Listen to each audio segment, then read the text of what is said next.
Students, नमस्कार विद्यार्थियों। आज हम इलेक्ट्रिकल 210 में नया लेक्चर शुरू करेंगे। जो पिछले लेक्चर थे उसमें हमने मैनेजमेंट, एडमिनिस्ट्रेशन, ऑर्गेनाइजेशन में डिफरेंस देखा।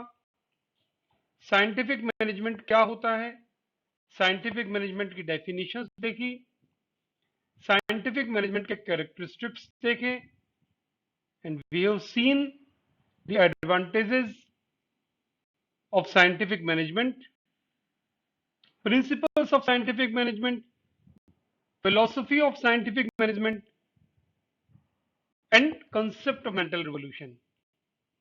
यानी अब तक हमने जो पढ़ा है इस चैप्टर में वो प्रबंध, प्रशासन और संगठन, इनकी परिभाषाएं, इनमें अंतर, वैज्ञानिक प्रबंध, इसका सिद्धांत, इसकी परिभाषाएं,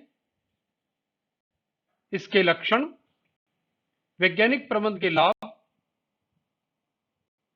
वैज्ञानिक प्रबंध का दर्शन, और उसके बाद हमने पढ़ा मानसिक क्रांति का सिद्धांत। अब आज हम देखेंगे एक दूसरे चिंतक का योगदान, और वो थे फ्रांस के हेनरी फेयोल। हेनरी फेयोल ने प्रबंध के सिद्धांत दिए, वो इस चैप्टर में हम पढ़ेंगे, और फंक्शंस ऑफ मैनेजमेंट भी पढ़ेंगे। सबसे पहले हेनरी फेयोल का हम आइडिया लें कि ये कौन थे, इनके बारे में थोड़ा सा जान लें। Henry Fayol was a French management theorist, एक चिंतक थे फ्रांस के। He was first to identify the four functions of management: planning, organizing, directing, controlling। Fayol पहले चिंतक थे जिन्होंने प्रबंध के चार काम बताए थे: प्लानिंग आयोजना करना, ऑर्गेनाइजिंग संगठित करना, डायरेक्टिंग निर्देश देना, कंट्रोलिंग नियंत्रण करना। Based largely on his experience, he developed his concept of administration. The 14 principles of management propounded by him were discussed in detail in his book published in 1917, Administration Industrially and Generally, and it was again republished in English as General and Industrial Management in 1949। तो इन्होंने अपने अनुभव के आधार पर प्रबंध के 14 सिद्धांत दिए। प्रबंध के he is given the principles of management, और ये 14 सिद्धांत एक किताब जो पहले फ्रांस में छपी 1917 में और बाद में इंग्लिश में छपी 1949 में, जनरल एंड इंडस्ट्रियल मैनेजमेंट, इसमें पब्लिश कराए। सिद्धांत क्या थे आपकी स्क्रीन पर है बिल्कुल सामने, पहले इंग्लिश में, अगली स्लाइड में हिंदी में। 14 सिद्धांत सिर्फ इनकी हेडिंग है, अब इनको फिर एक एक करके बाद में हम डिटेल में भी पढ़ेंगे। पहला सिद्धांत डिवीजन ऑफ वर्क, दूसरा सिद्धांत अथॉरिटी एंड रिस्पॉन्सिबिलिटी, तीसरा सिद्धांत डिसिप्लिन, चौथा सिद्धांत यूनिटी ऑफ कमांड, पांचवा सिद्धांत यूनिटी ऑफ डायरेक्शन, छठा सिद्धांत subordination of individual interest to general interest, सातवां सिद्धांत रिन्यूमरेशन ऑफ एम्प्लॉइज, आठवां सिद्धांत सेंट्रलाइजेशन, नवा सिद्धांत स्केलर चेन, 10वां सिद्धांत order, 11th principle equity, 12th stability of personnel, 13th initiative, 14th spirit de corps. ये 14 सिद्धांत है। का नाम है कार्य विभाजन, प्राधिकार एवं उत्तरदायित्व, अनुशासन, आदेश की एकता, निर्देश की एकता, सामान्य हित के सामने व्यक्तिगत हित गौण, कर्मचारियों को पारिश्रमिक, केंद्रीयकरण, श्रेणी श्रृंखला, व्यवस्था, समानता, कर्मचारियों के कार्यकाल में स्थायित्व, पहल, सहयोग की भावना। अब एक एक करके हम इनको पढ़ेंगे। पहला है डिवीजन ऑफ वर्क, कार्य का विभाजन। Work is divided into small task और job.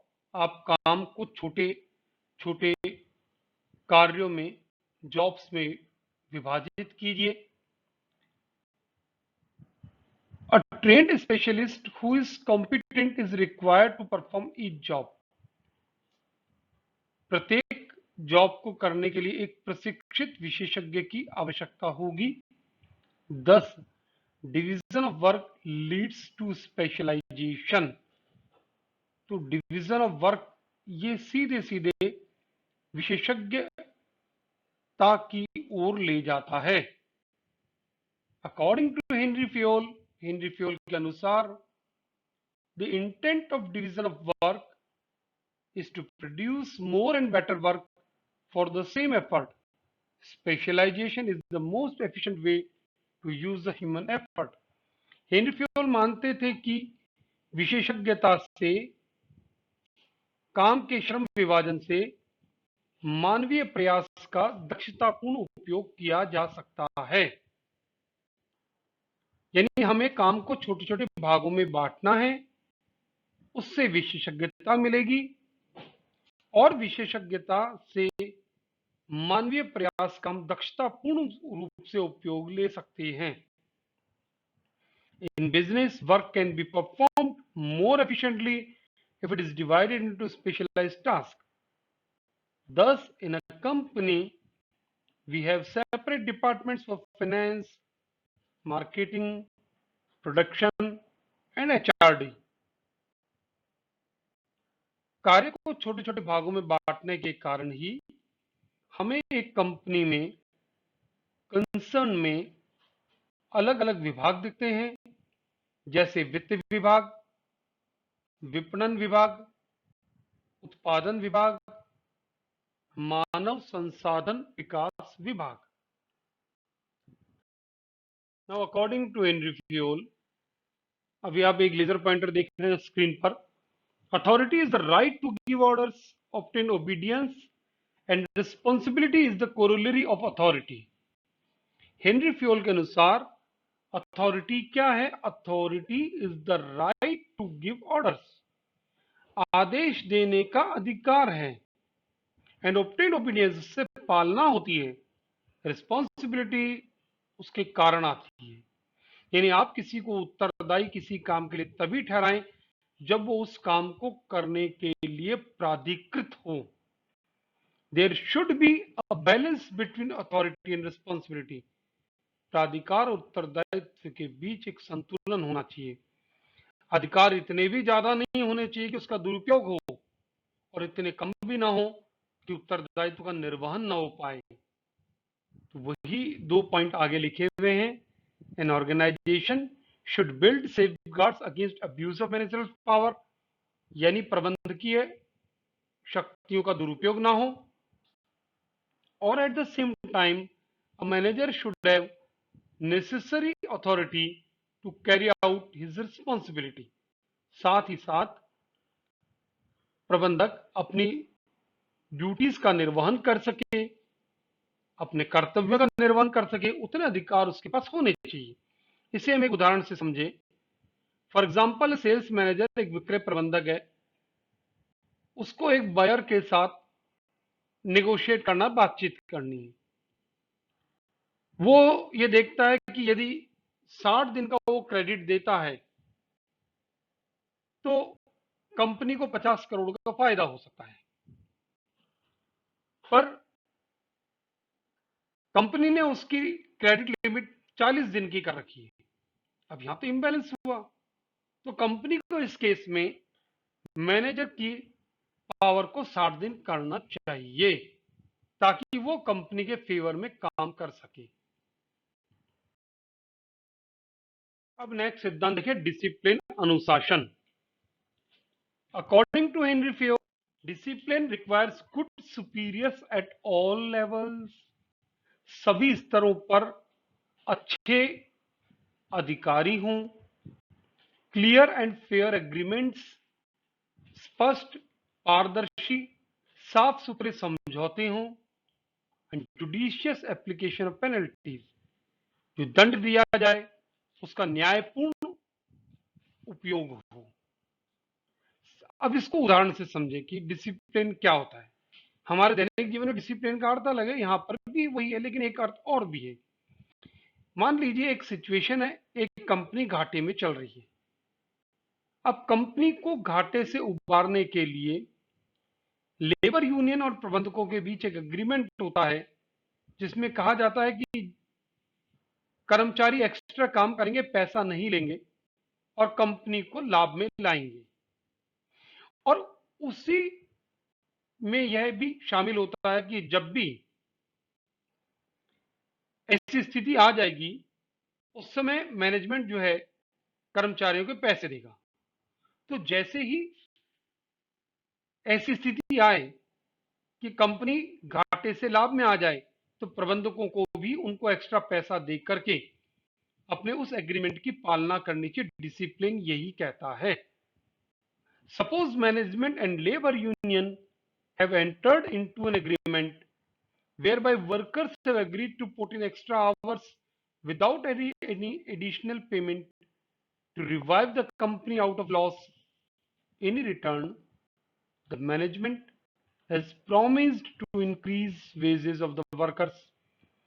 When this mission is accomplished, here discipline when applied would mean that workers and management both honor their commitments without any prejudice towards one another. Discipline का अगला अर्थ ये भी है, समय की पालना हो, लोग समय पर कार्यालय में आए, प्रोसीजर्स की समय पर पालना करें और नियम और प्रोसीजर सबके लिए एक ही हो, सब पर समानता से लगे। नेक्स्ट,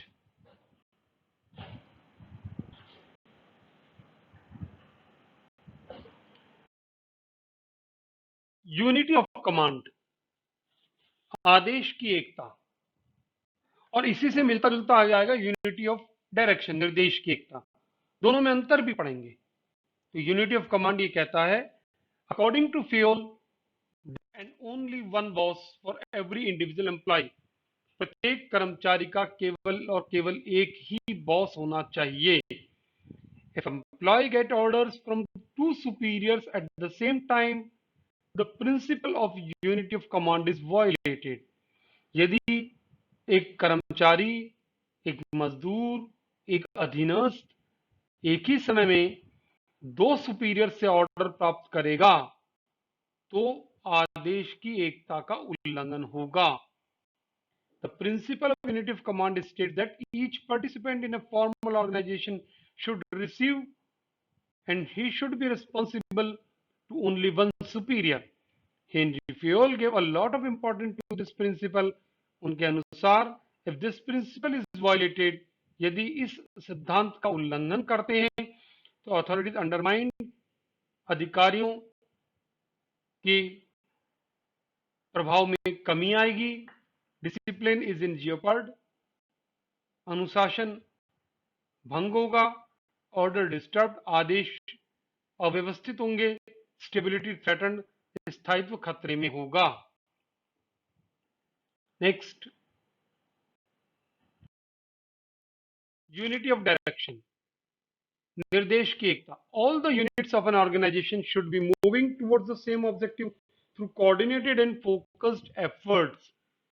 एक संगठन की सभी इकाइयों को मिलकर के समन्वित रूप से, कोऑर्डिनेटेड यानी समन्वित, फोकस्ड यानी एक लक्ष्य की ओर बढ़ते हुए काम करना चाहिए।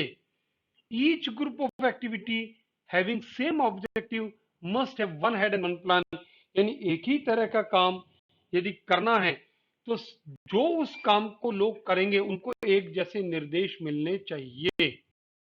आगे देखें, अब एक कंफ्यूजन आता है कि सब what is the difference between unity of command and unity of direction, यानी आदेश की एकता और निर्देश की एकता में अंतर क्या है। तो हम अंतर देखें। Unity of command, one subordinate should receive orders from and should be responsible to only one superior. आदेश की एकता का सिद्धांत कहता है प्रत्येक अधीनस्थ को एक ही अधिकारी के प्रति उत्तरदायी होना चाहिए और उसी से उसे आदेश प्राप्त करने चाहिए। निर्देश की एकता कहती है each group of activity having same objective must have one head and one plan. समान उद्देश्य वाली गतिविधियों के लिए एक ही योजना बननी चाहिए। यूनिटी ऑफ कमांड से क्या होता है? इट प्रिवेंट्स ड्यूअल सबऑर्डिनेशन, दोहरी अधीनस्थ व्यवस्था को खत्म करता है। और यूनिटी ऑफ डायरेक्शन से क्या होता है? It prevents overlapping of activities, क्रियाओं का अतिव्यापन रुकता है। यूनिटी ऑफ कमांड क्या प्रभावित करती है? It affects an individual employee, एक व्यक्तिगत एम्प्लॉय प्रभावित होता है इससे। और यूनिट ऑफ डायरेक्शन से पूरा संगठन प्रभावित होता है। तो इस प्रकार से हमने यूनिटी ऑफ कमांड और यूनिटी ऑफ डायरेक्शन में अंतर देखा। यहाँ टेबुलेटेड फॉर्म में अंतर दिए हुए हैं। आपको भी परीक्षा में जब अंतर पूछे जाएं तो दो चीजों में जब भी अंतर पूछे, एक सारणी बना करके, टेबल बना करके अंतर देना चाहिए, जिसमें कम से कम 2 कॉलम तो होने ही चाहिए, और फिर उन दोनों के अंतर सारणीबद्ध रूप से देने चाहिए। देखिए, प्रभावी उत्तर देंगे तब हमें अच्छे अंक मिलेंगे।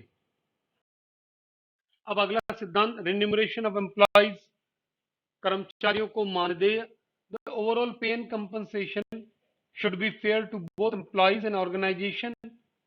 The employees should be paid fair wages, which should give them at least a reasonable standard of living. At the same time, it should be with the paying capacity of the company. In other words, remuneration should be justified and equitable.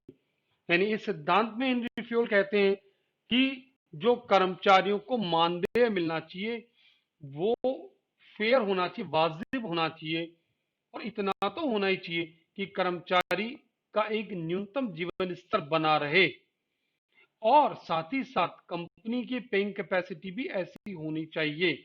यानी दोनों को, it should be justified to both employees as well as employer, यानी मजदूरी प्रणाली मालिक और मजदूर दोनों को न्यायपूर्ण और स्वीकार होनी चाहिए।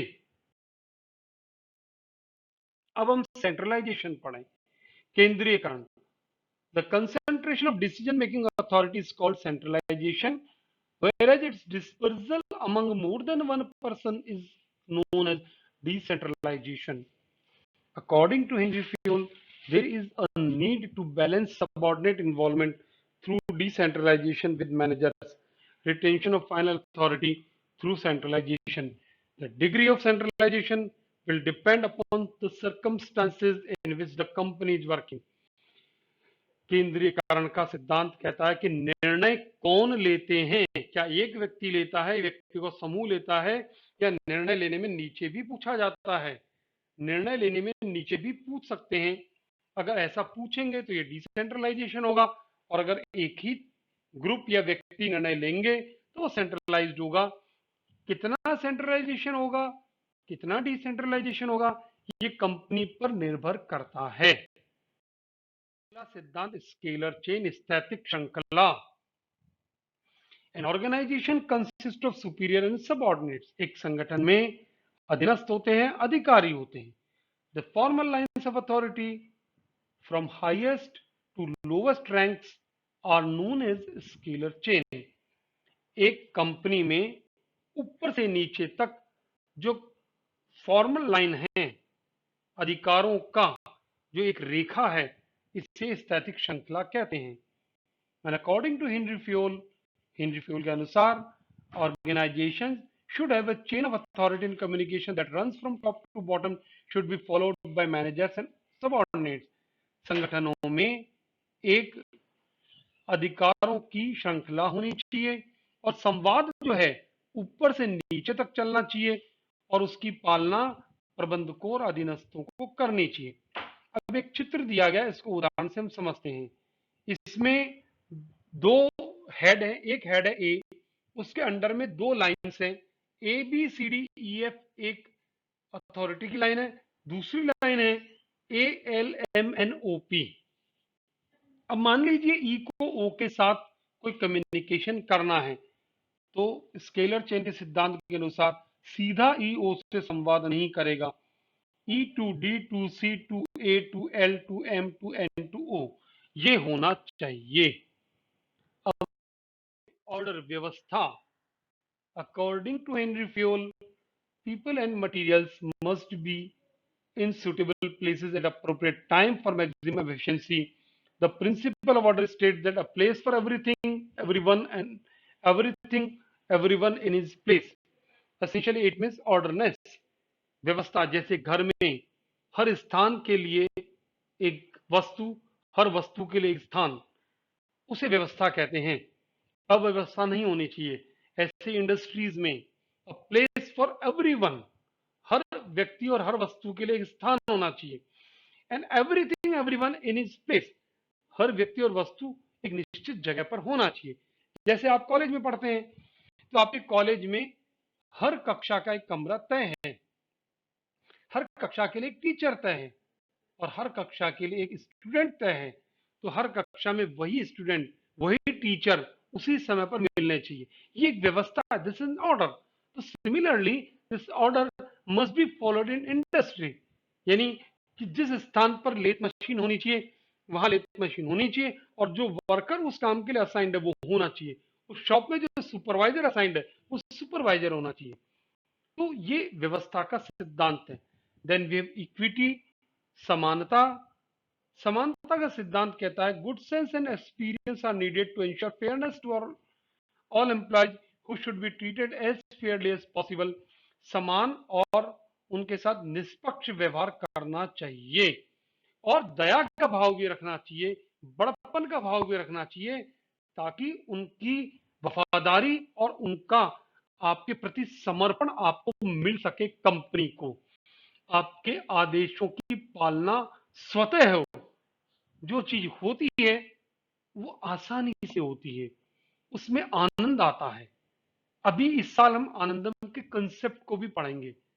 हमारी सरकार का भी जोर है, हमारे अधिकारियों का भी जोर है कि आनंदम का कंसेप्ट आए। और आनंद ये कहता है कि चीजें होनी चाहिए, आसानी से हमें समझ में आनी चाहिए। We should not be forced, हमें ऊपर से कुछ ना कहे।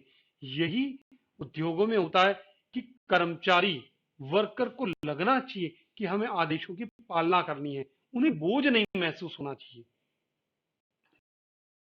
स्टेबिलिटी ऑफ पर्सनल, कार्मिकों का स्थायित्व। Employee turnover should be minimize to maintain organizational efficiency. कर्मचारियों का हेर फेर, उनके नौकरी छोड़ने की प्रवृत्ति, नौकरी बदलने की प्रवृत्ति कम से कम होनी चाहिए।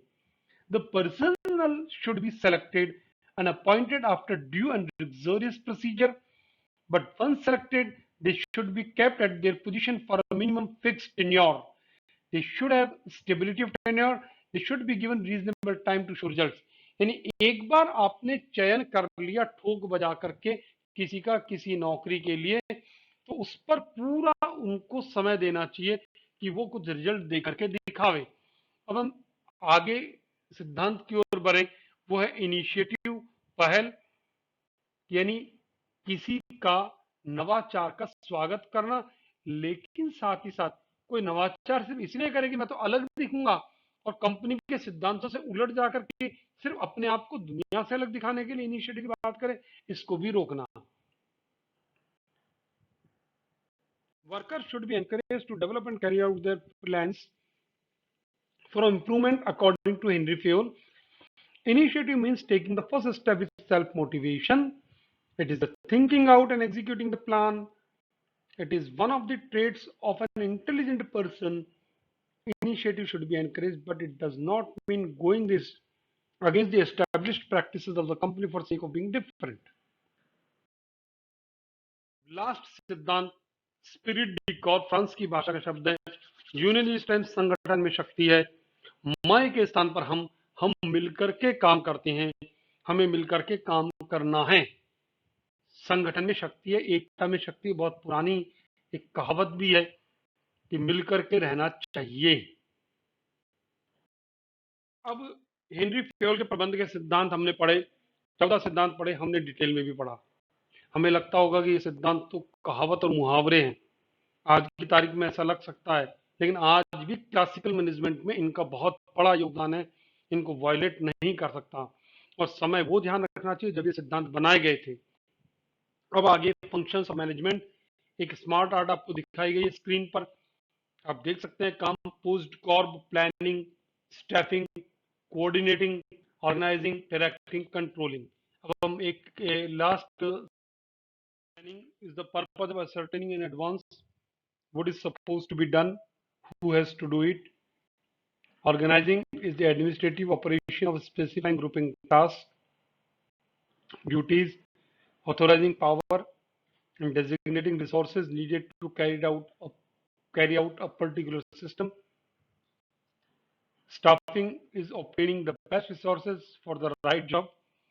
Controlling is the management operation of controlling organizational achievement towards accomplishment of organizational intentions. Coordination is the force that binds all the other functions of management. It is the common thread that runs through all activities such as purchase, production, sales, finance, to ensure continuity in working of organization. Directing, this is the decision making, delegating structured instructions and orders to execute them. तो इस तरीके से हमने principles of management पढ़े, functions of management पढ़े। अगले lecture में फिर मिलेंगे। आप नोट्स बनाते रहिए, देखते रहिए। धन्यवाद।